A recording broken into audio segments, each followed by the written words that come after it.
right, so when you have $12.5 million, this is what it gets you. This is not the main kitchen, folks. This is not the main kitchen. This is what you call the butler's kitchen. So here we have all sorts of items that, you know, a catering crew would use. So we have a secondary refrigerator, absolutely massive.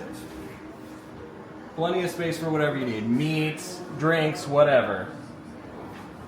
What's up, everyone? Chris Orm's the name, Smart Home is the game. Today we're at a $12.5 million listing here in Ascaya.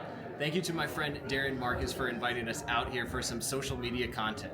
We're going to be explaining to you guys what exactly goes into a $12.5 million mansion, smart home related, and we'll take you through the nuts and the bolts. We'll explain kind of why they chose to do the things in this house, and we'll just show you the technology because it's incredible. So let's take you guys along for the ride.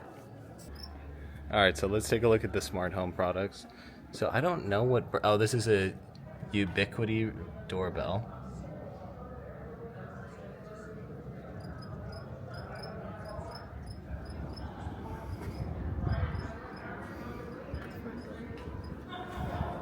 Like, look, okay, this is incredible. This is for like people to literally just sit and chill. And this is the best when they got the office up front. It's like a office guest room, I guess. Love it. Yeah. So one big thing to note in this home is that there's no kind of control system. There's no Savant, there's no Crestron, there's no Control 4. So there's no one central app that you can use to control your entire home. So that's a good and a bad thing. You don't have to rely on your technology to go ahead and be able to run your home, but there's also not that convenience where you can just have one app to control your thermostat, your lights, your shades, things like that. And that's really the power of control systems, but that adds a ton of budget to the price here. We like to say that the overall low voltage technology, the technology package of the home, is going to be about 10% of the home's price. So for this case, let's do some math equations here. So if it's $12.5 million, that means approximately the low voltage technology in the home should be about $1.25 million. So when we have a high mansion budget like this, you're going to assume that there's going to be a control system, because if we're going to be spending close to $1 million on our budget, we're going to want that control system. I'm sure this is more of a budget system with just the distributed audio.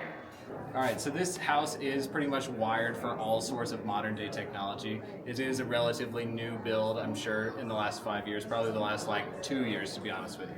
So let's take a look at the pre-wire here for like the outdoor television. So you do see that it's elevated. We do have the elevated outlet so that we can plug in our TV up here. And then this house was wired with one Cat 6 cable as well as one kind of coax jack. Best recommendations probably to have two Cat cables here, one for the TV, one for the kind of Apple TV streaming source or, you know, video output module up here. So probably would have done that differently here, and that's what we got going on. All of the TVs here are kind of pre-wired at the TV locations. All right, so right above me we have the Sonos distributed audio system. So at the rack location we have some Sonos amps which are powering all the speakers throughout the home, and we're right here on the covered patio, and we got a couple speakers above us. Don't know exactly what brand they're using. That's pretty kind of interchangeable depending on which tier they want for high quality audio. You know, on the covered patio, it just matters that you have speakers rather than not having speakers. So we'll go ahead and continue this tour. We got distributed Sonos audio throughout the home. All right, so now we're back inside the house, and I want to show you these two little audio video racks. So looks like this one here is mainly powering the 8 Sonos amp for the distributed audio. Looks like we may have a switch as well as the NVR for the cameras up here as well, and a little video playback of the cameras. Very cool. Taking a look at the second rack here, this is mainly powering the network. So we got the modem at the top, followed by the Ubiquiti router. So that's the Cox modem, the Ubiquiti router going into the switch, and then some other switches as well. All right, so for this house, I'm not exactly sure what they chose to do for the lighting system. They are using Lutron smart switches here. I don't know if this is kind of a DIY solution or if they have centralized panel lighting. I can only assume that this is centralized panelized location at one rack location. We got, you know, kind of an old school thermostat, nothing special, no Nest, no Ecobee. They could definitely modernize that. I'm sure the homeowner could definitely do that. All right, so when you're looking at a house like this, you're going to have some incredible features. So just like the butler's pantry, you're going to have a one-of-a-kind kind of fire feature here, just in the bedroom. And just so y'all know about this house, there's a dual primary. That means there's 2 master bedrooms in the house, and it's just absolutely incredible. So if you got, you know, the in-laws staying with you, you got grandma staying with you, it's a great place where you can go ahead and store them, and they'll be nice and happy here in the dual master suite. What's up to the subscribers? Have you guys met Melissa?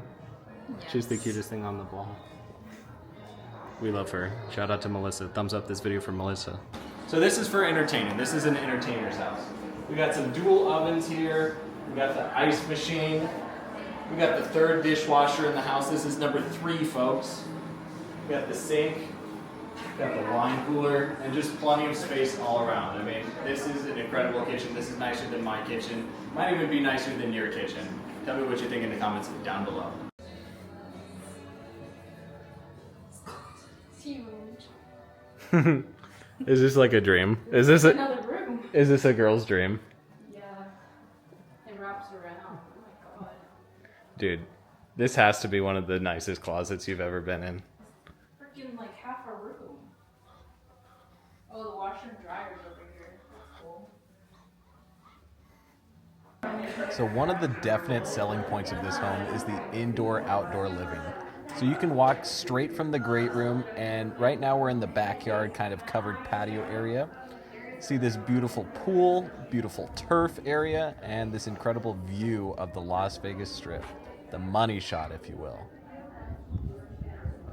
So it looks like we got another view of the covered patio here. Super nice. We got a fan, and then walking in here is the where do you great like kitchen area. A perfect entertaining space for a perfect home here in Ascaya. So let's go ahead out and close out this property tour by taking a look at the massive garage. We got a massive 8-car garage here. We got a beautiful Porsche, and then we got plenty so the driveway of more can space probably for fit cars like in the 8 more driveway. cars.